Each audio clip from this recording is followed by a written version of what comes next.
បាទសូមជម្រាបសួរបងប្អូននៅប្រាស់នៅបណ្ដាញសង្គម Facebook បាទទាំងក្នុងការនេះបាទឆ្នាំនេះសូមធ្វើការផ្សាយផ្ទាល់មួយនៅវេលាស្មើនេះនៅក្នុងប្រទេសកម្ពុជា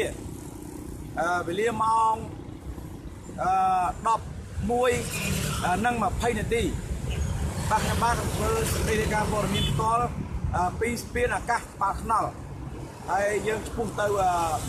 កន្លែងទីស្នាក់ការសង្គ្រោះជាតិដែលឡែកយើងមើលផ្លូវខាងនេះ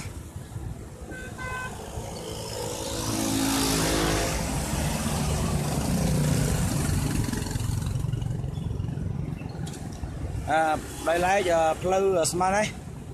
ឃើញថាទីក្រុងពេញមានមេស្ទុំហើយមានអាកាសធាតុរៀងស្ងប់ស្ងាត់បន្តិចនៅតាមដងផ្លូវមិនសូវមានមនុស្សម្នាធ្វើដំណើរច្រើនទេដោយសារថ្ងៃអាទិត្យនេះថ្ងៃចុងសប្តាហ៍នេះខ្ញុំថតពីលើស្ពានអាកាសក្បាលថ្នល់តែម្ដងអញ្ចឹងបងប្អូនអាចមើលពីក្រោមបាន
កាន់នៅ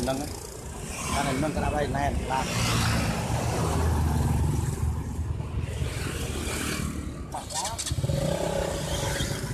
បាយទៅនោះចង់កាន់នៅនឹងដៃកាមេរ៉ា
បាទយើងឃើញថាកងកម្លាំងប៉ូលីសបានដាក់ចរាចរណ៍ដើម្បីដូចជាគាត់ចាប់អ្នកអត់មានមួកមានកញ្ចក់នៅគល់ស្ពានក្បាលខ្នល់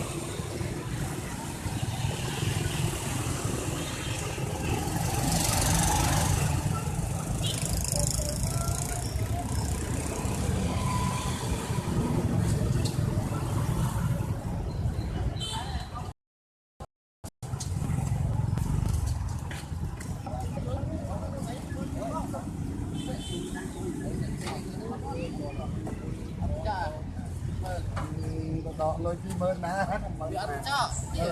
កាមេរ៉ាថតក្បាលហើយយកទៅឲ្យហើយណាអត់ឈីវហ៎សេគាត់ទៅកណ្ដាលហ្នឹងឲ្យគាត់ត្បងទៅបងខ្ញុំអត់ប្រាក់លេខសុំទៅបងឲ្យហើយអត់បានទេទុកត្បងនៅខណ្ឌណានៅកបាលចាំទទួលនោះណាទុកលុយទៅទុកលុយក្នុងកប៉ាល់វិញហើយយកកណ្ដាលនេះ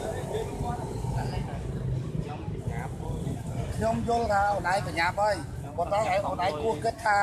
ការបញ្ញាប់របស់អូនឯងនឹងប្រាក់ចាកនៅកន្លែងខ្ញុំអញ្ចឹងសូមអូនឯងអញ្ជើញយកកណ្ដាស់នេះទៅបងនៅអធិការឋាននគរបាលខណ្ឌមានជ័យយល់ទេ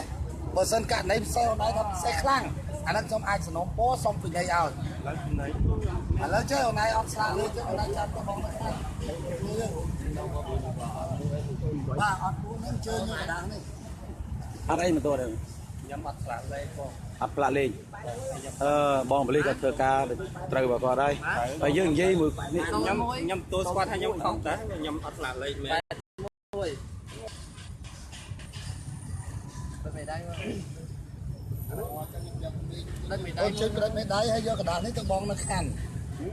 បងនឹងបងនឹងជួយប្រដេមេដៃមកបងអត់អីធ្វើការតាមចំណេះខ្ញុំគាត់បើខុសឆ្គងឯងជាស្រ័យទៅប្រដេ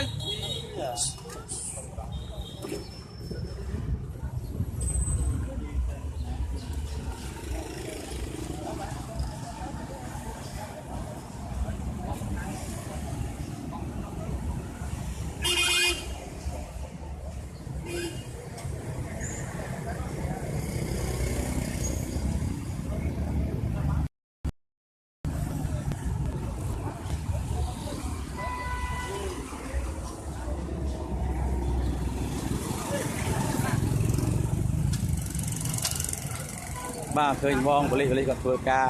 តស៊ូ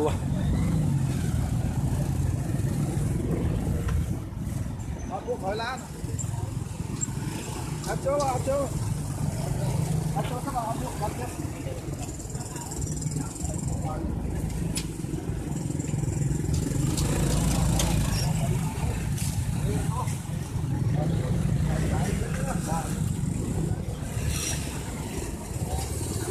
ពុតមក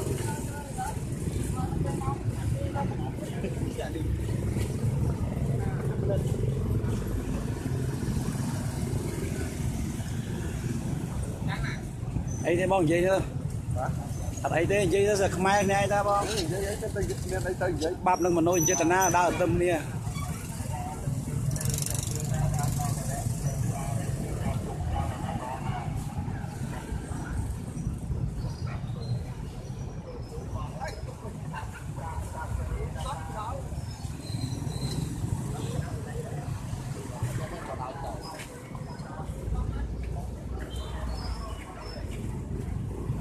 បាទខាងបងប៉ូលីសចរាចរណ៍កំពុងតែធ្វើការគាត់ធ្វើម៉ូតូណាដែលមានផ្លាកលេខមានកញ្ចក់តែគាត់ប៉ុន្តែថានៅគល់ស្ពានស្ទឹងមានជ័យសុំទោសគល់ស្ពានក្បាលខ្នល់ចិត្តដល់ទៅទីស្នាក់ការរបស់គណៈបកសង្គ្រោះជាតិ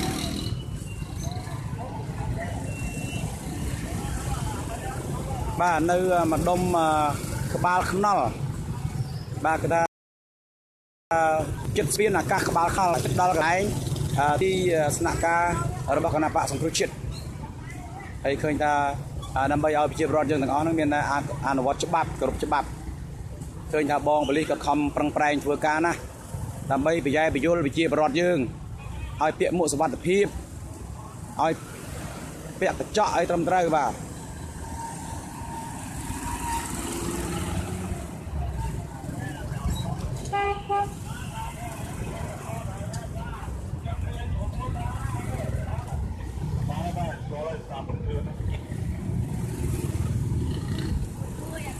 បាទអរគុណណាស់បងពលីខំធ្វើការ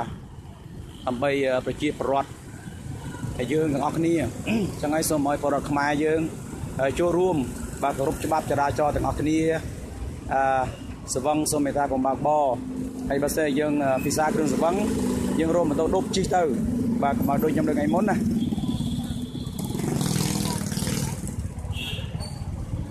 បាទហើយយើងមានមួកមានកញ្ចក់ឲ្យត្រឹមត្រូវទៅបីដើម្បីការពារ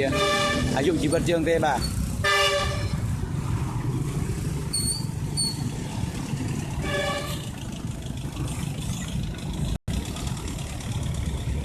ពលករនៅប្រទេសកូរ៉េនៅប្រទេសម៉ាឡេស៊ីនៅជប៉ុនបងប្អូននៅសហរដ្ឋអាមេរិកទួលសម្លេងខ្ញុំបានច្បាស់ទេបាទខ្ញុំរៀងស្អកកតិចហើយទោះបីជាខ្ញុំម៉ោងធ្វើការគឺម៉ោងធ្វើការម៉ោងយប់ពេលផឹកស៊ីគឺផឹកស៊ីបែងចែកគ្នាដាច់បលំឡើងត្រូវតែកាតព្វកិច្ចធ្វើការ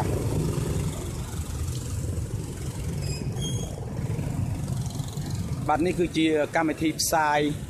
ផ្ទាល់បាទពិសេសមួយបាទពីចាងវាងកាសែតស្នេហាជាតិ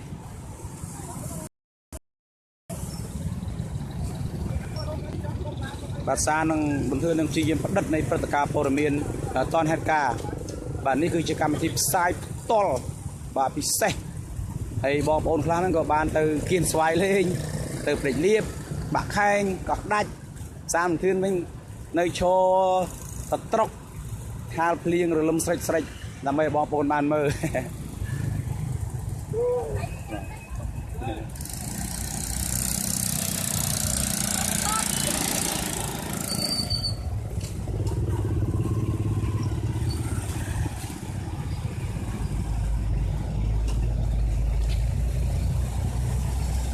ហើយនៅ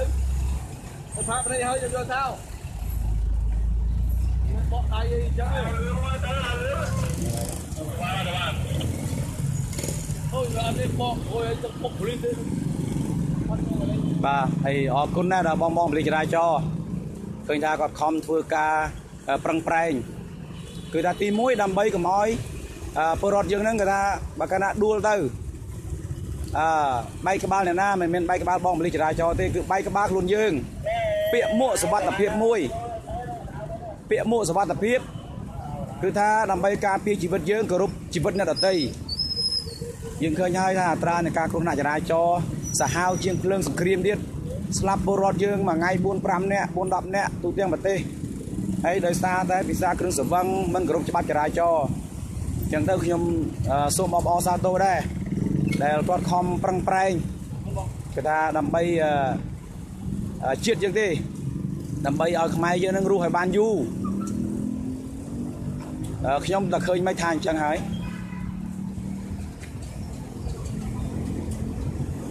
យបងពលិចរាចរតាមមើលគាត់ផាកប៉ុន្តែលុយអត់បានទេ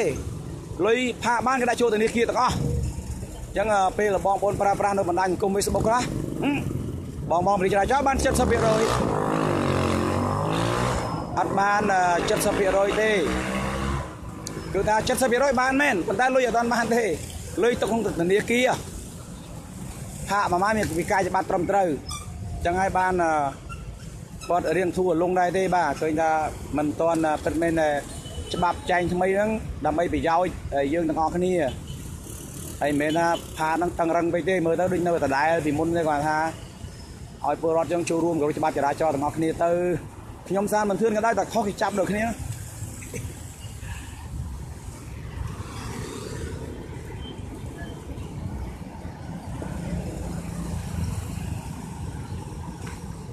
បាទមើលបងញ៉ាំចេកមួយ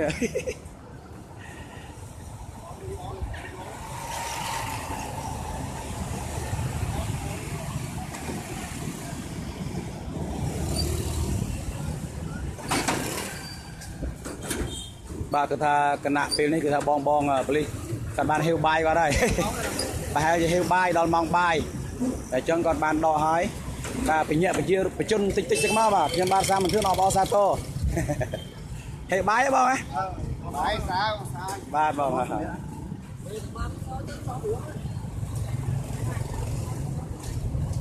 ពូបានជេកទេមិញហ៎បាទអាណិតដល់ហ៎បងចូលពូ ngoài scom những cái bông hay ban trên bạn chơi bắt bài ai riêng nhầm sao lôi mà này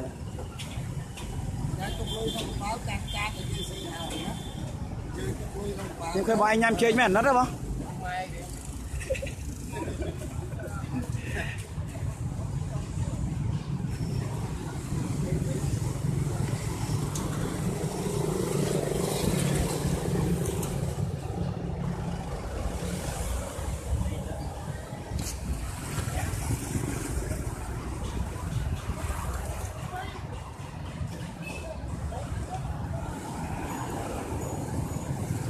bắt dương khơi tha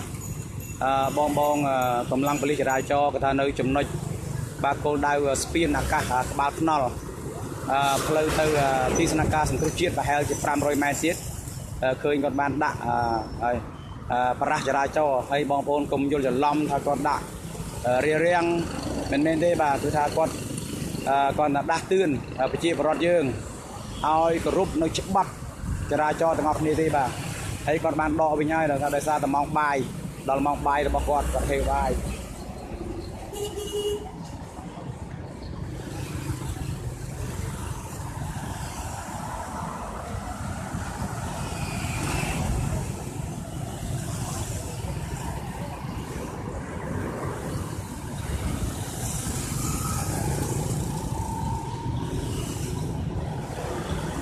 một chạp chạp này lươn này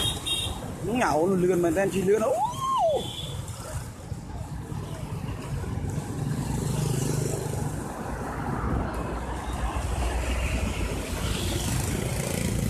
bà san mình thương mình to đầm nào thôi cạp sai phải to tiết từ Tisnaka cái này cái nắp bạc sông Tô Chiết nó so về 500 mét và tiết tế những khơi than đâu thì trong nông pính cái nặng smart điកំពុងតែធ្វើការផ្សាយផ្ទាល់នេះគឺថាមេឃស្រទុំចាញ់សម្រស់រំដួលវត្តភ្នំរំដួលវត្តភ្នំចាញ់សម្រស់ការរំដួលនៅមេឃក្តៅរហូតឥឡូវរំដួលទៅលក់ស៊ុបរសៀមរៀបបាត់ហើយ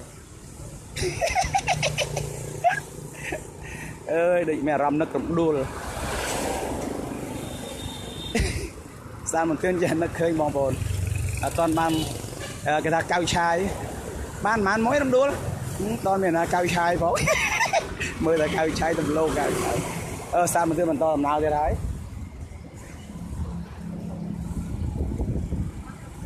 បាទនេះកាមេរ៉ាម៉ានរបស់សាមមិនទៀតមើលហើយបងប្អូនកាមេរ៉ាម៉ានរបស់សាមមិនទៀត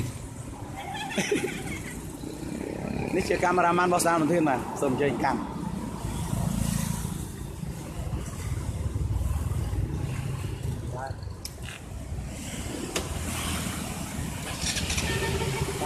cái này nâng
đau thôi nó còn lại một cam này không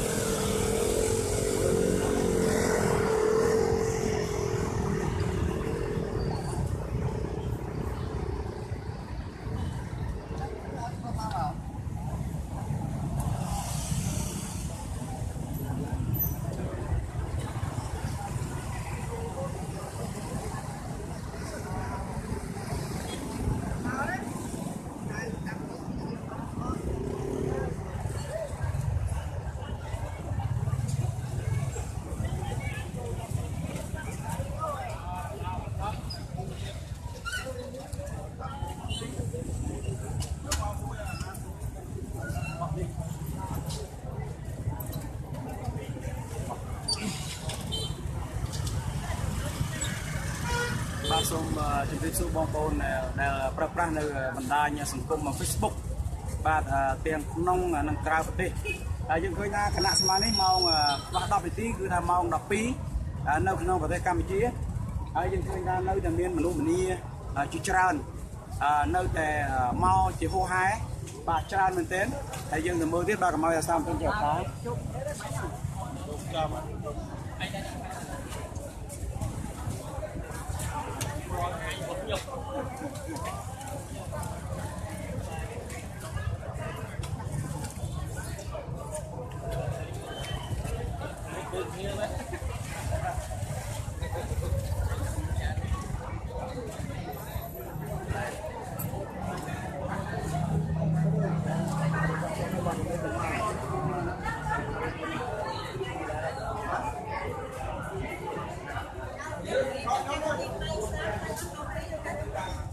ជិះសួរមីងចាបាយក្នុងនាមមីងជាម្ចាស់សម្លេងឆ្នោតហើយចុះបើសិនជាគេចាប់ម្ចាស់សម្លេងឆ្នោតរបស់មីងដោយមានតឹងមានអភ័យឯកសិទ្ធតើមីងយល់យ៉ាងម៉េចដែរមីងនៅខាងណាពួកកសែតអីសួរខាងណាលោកនៅខាងណាខ្ញុំខាងកសែតស្នេហាជាតិកសែតស្នេហាជាតិបាទចាំងវាងបាទចាំបាយកសែតស្នេហាជាតិឆ្លើយបានទេណាមីងបានខ្ញុំឆ្លើយបានអញ្ជើញក្នុងនាមណាមីងឈ្មោះអ្វីដែរណាមីងខ្ញុំឈ្មោះមន់សំណាមីងជើញមកពីណាដែរណាមីងខ្ញុំមកពីឃុំទេវសួរឃុំស្វាយមាសសាច់កដាលបាទបើសិនជាគេចាប់អាដាមកឹមសុខាដែលជាម្ចាស់ម្ចាស់សម្លេងឆ្នោតរបស់មីងដោយមិនទាន់អាចដកអភ័យឯកសិទ្ធិហើយមីងយល់ថាប្រព័ន្ធតុលាការកម្ពុជាធ្វើអញ្ចឹងត្រឹមត្រូវដែរទេមីងអត់ត្រឹមត្រូវទេបាទតើមីងចង់បានអ្វីដែរមីងខ្ញុំចង់បានទាមទារឲ្យមានយុត្តិធម៌ព្រោះថា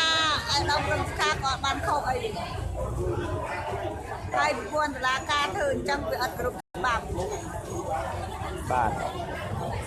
តើមីងចង់បានអ្វីបន្ថែមទៀតដែលមីងខំប្រឹងប្រែងមកពីវិហារសួរនេះខ្ញុំខំប្រឹងមកដើម្បីថារកយុត្តិធម៌ដើម្បីជួយលោកប្រធានគឹមសុខាឲ្យផុតពីការចោទប្រកាន់មីងគិតថាបើសិនជាឥឡូវគណៈបកសង្គ្រោះជាតិនឹងធ្វើមហាបាតកម្មដ៏ធំមួយអហិង្សាបើសិនជាមានការចាប់ខ្លួនដើមកឹមសុខាតើមីងចូលរួមទេចូលបាទមីងចូលរួមទេចូលបាទពួកខ្ញុំស្ម័គ្រចិត្តស៊ូតស៊ូតាំងពីនោះមកដល់ហើយខ្ញុំអាចទេបាទទៅបីមកព្រឹកមកគេគម្រាមឲ្យខ្ញុំអត់តក់ស្លុតទេព្រឹកមកមេឃុំគម្រាម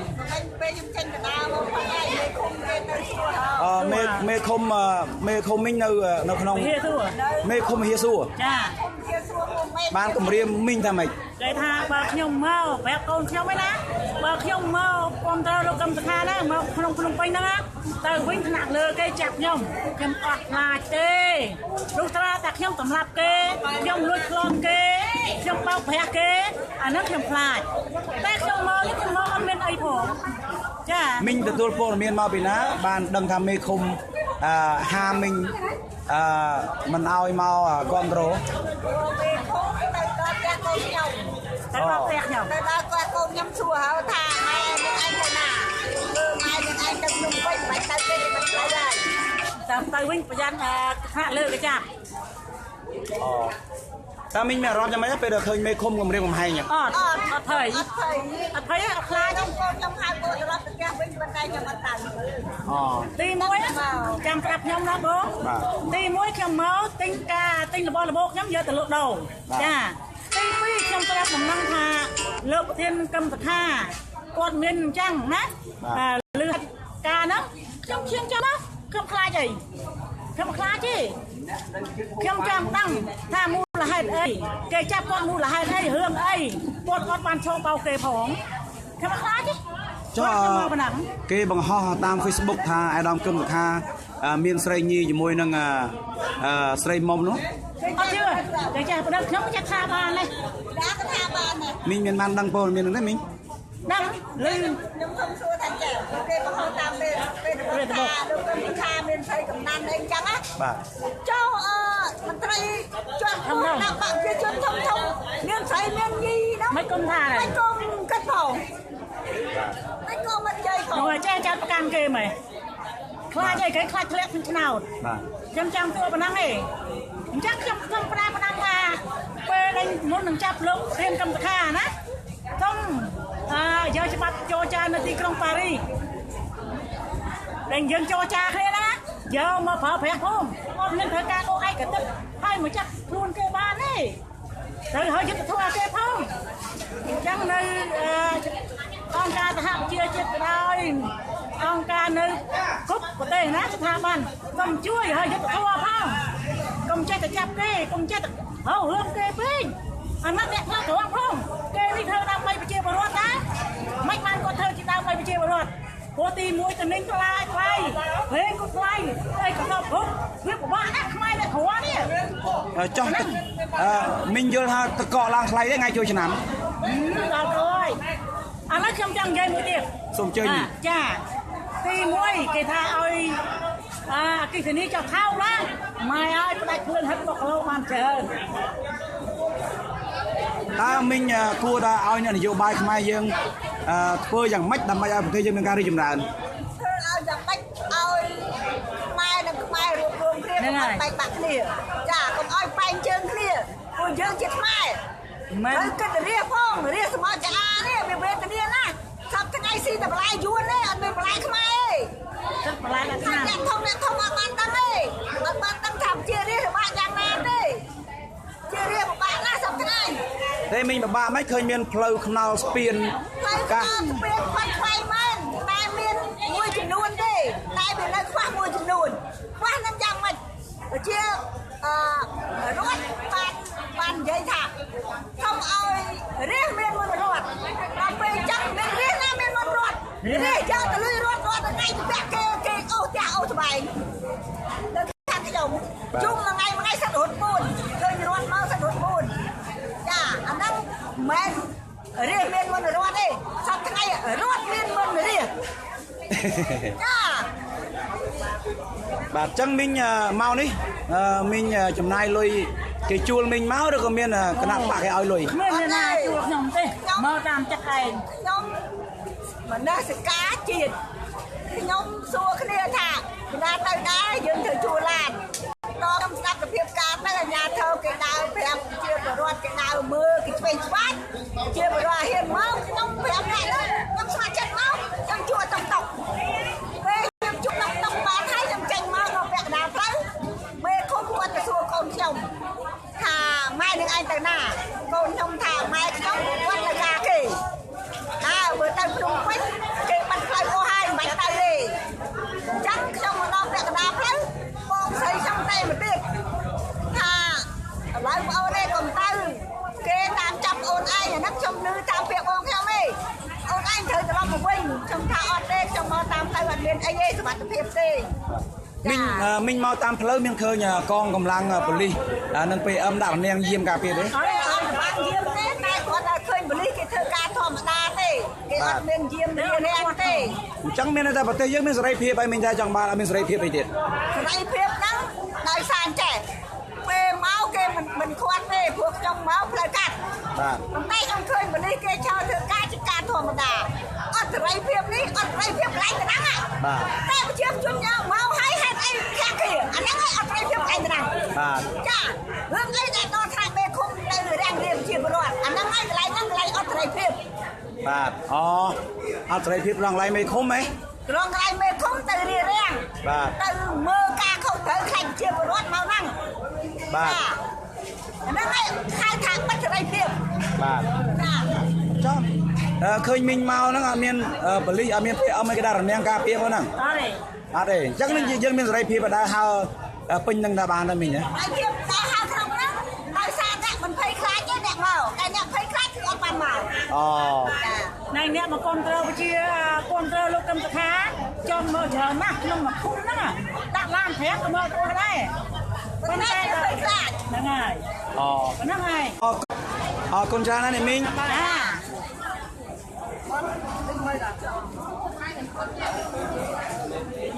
មកដល់មើលក៏ហើយអត់ទេញ៉ាំបាយទៅបើញ៉ាំបាយទៅបាច់បានជួយកែកែក៏ញ៉ាំខ្លួនឯងអែមបានជួយគេបានយកទៅខាងណា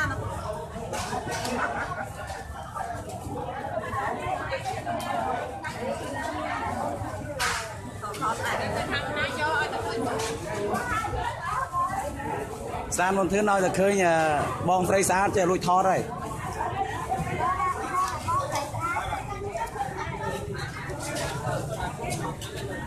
បាយមកហើយ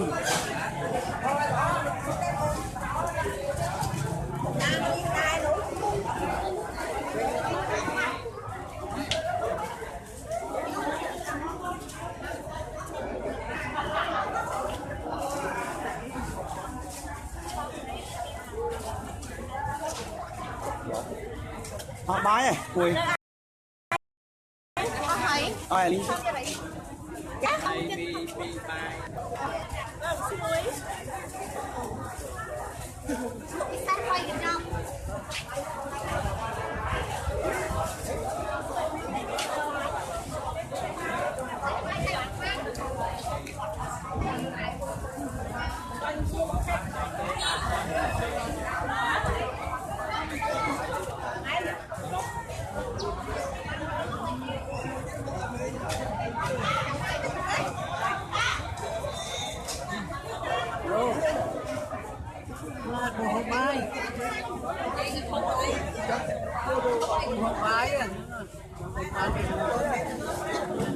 ណាពើទេណា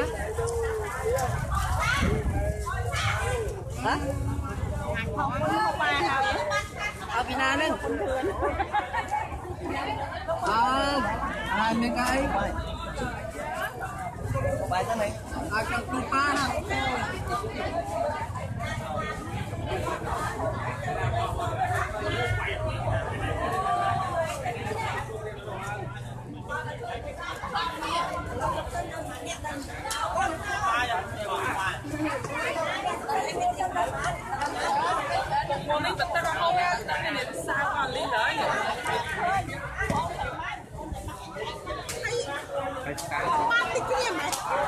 ដឹងថ្មីហើយ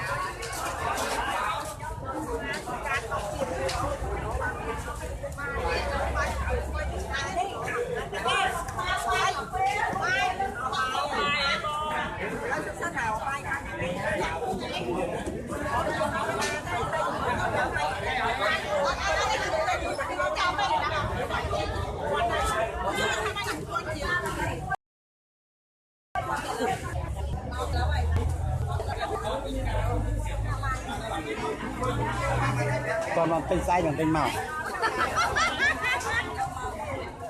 say nhưng bay thì ngay như đây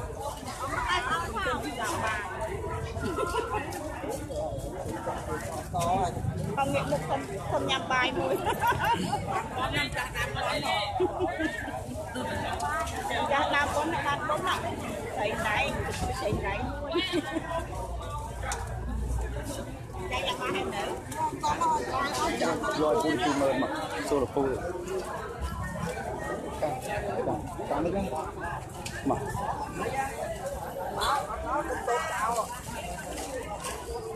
អរអ្នកគួរមានថតហើយតែតាមជនយើងតែបាយបាយ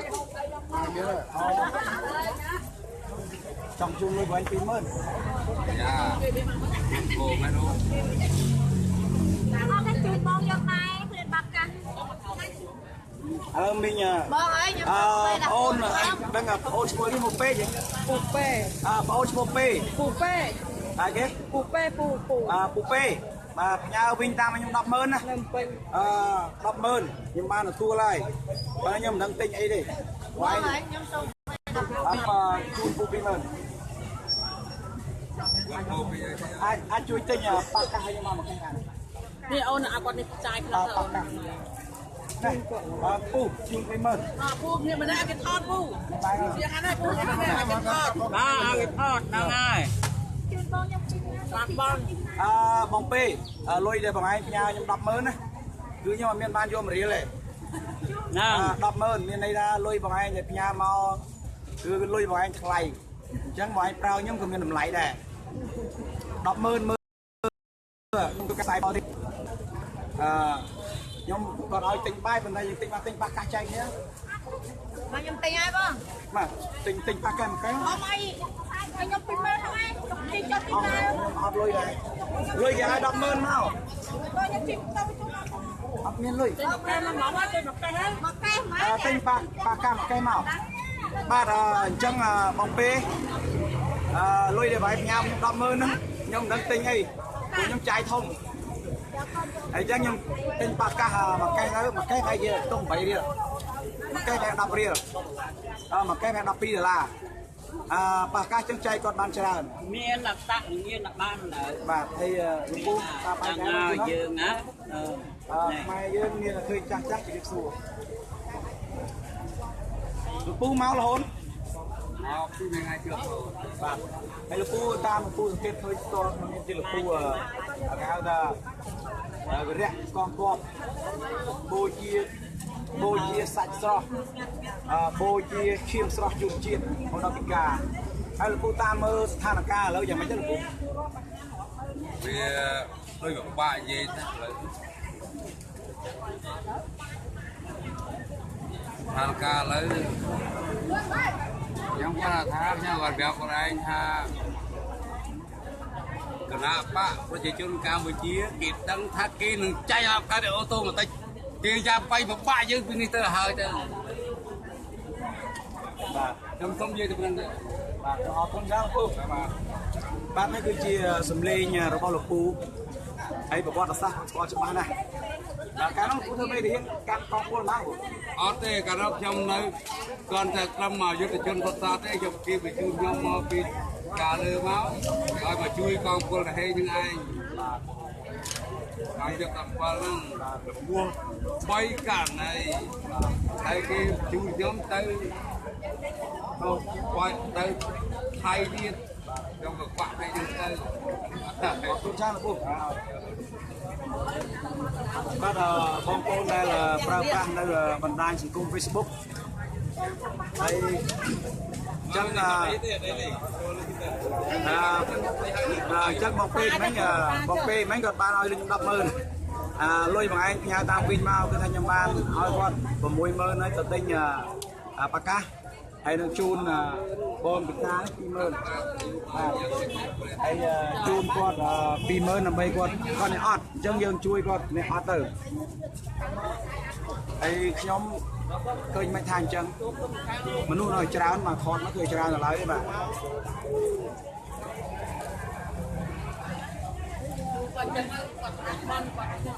Facebook ខ្ញុំតាមវិធីខ្ញុំចុចរហូតគឺ បាទ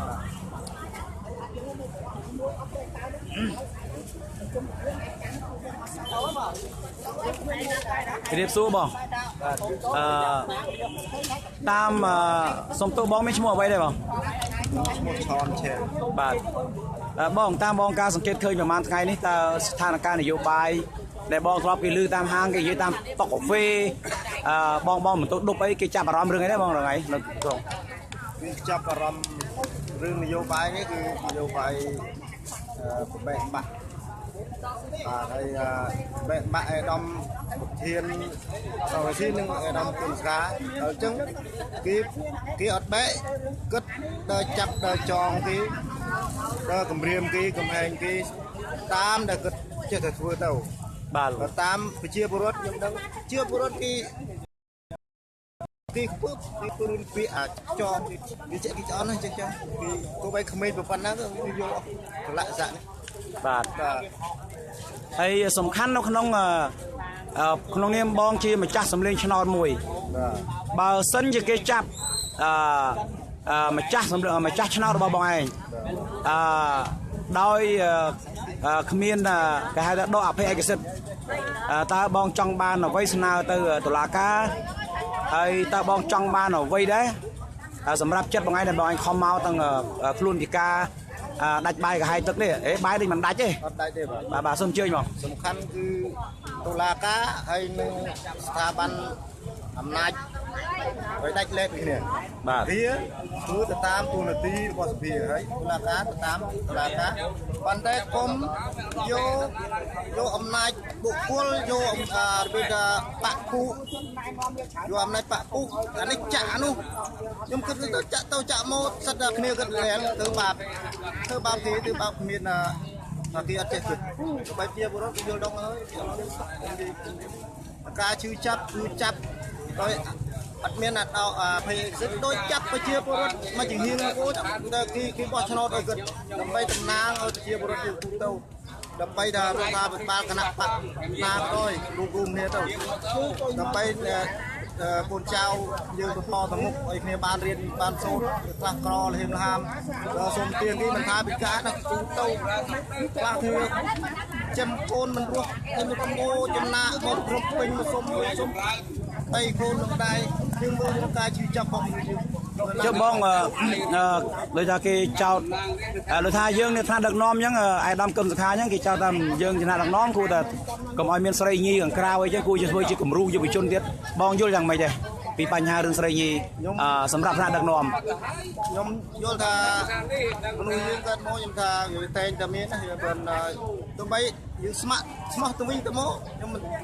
អានេះមិនអីទេគ្រាន់តែយើងទៅចាប់រំលោភគេឲ្យដល់បង្ខំអានោះបានយើងខុសច្បាប់បាទបើថាចាំកុំបាយដែលតម្លនដែលពីក្រៅខ្លះហ្នឹង ចុះបងរងថ្ងៃមានចង់រកប្រហើមកជួយទេបាទ បាទខ្ញុំក្លឹបរោទៅខ្ញុំពីកាច់រោក្រៅខ្លះ បាទរកក្រៅ គេតែហ្នឹងណារោមអីឡើយចប់ហើយអត់បានបាទហើយចាស់ គេថាតែលេខ10មកស្កប់សមុទ្រមួយ បាទចូលតែព្រាសបង្កើតយើងមកគឺស្លាប់ទៅពីកប់ក្នុងដីដដែលហ្នឹងយើងមានណាតកប់នៅឋានសួគ៌នេះឃើញកត់គ្រប់គ្នាថាស្ដេចថារាជអ្នកក្រអ្នកមាន ដីប្រេះក្រហែងគង់មានទឹកភ្លៀង បាទ កបាត់ពីងគង់មានគេស្ដា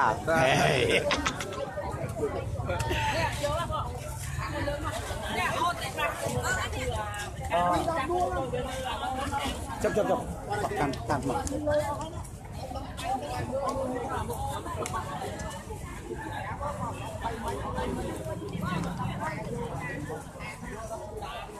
អូខេបងបាទនេះជាអំណោយរបស់បងពី100000នេះបានឲ្យគាត់ខបោក20000លោកពូ20000អានេះអស់មកហើយ13ដុល្លារអញ្ចឹងសល់2000បាទអរគុណច្រើនច្រើនអូនណាចាក់កណ្ដាលចាក់លុយហើយនិយាយនេះមួយផងបាទលោកអ្នកខ្សែអូលោកអ្នកខ្សែទៅខាងនេះពីផង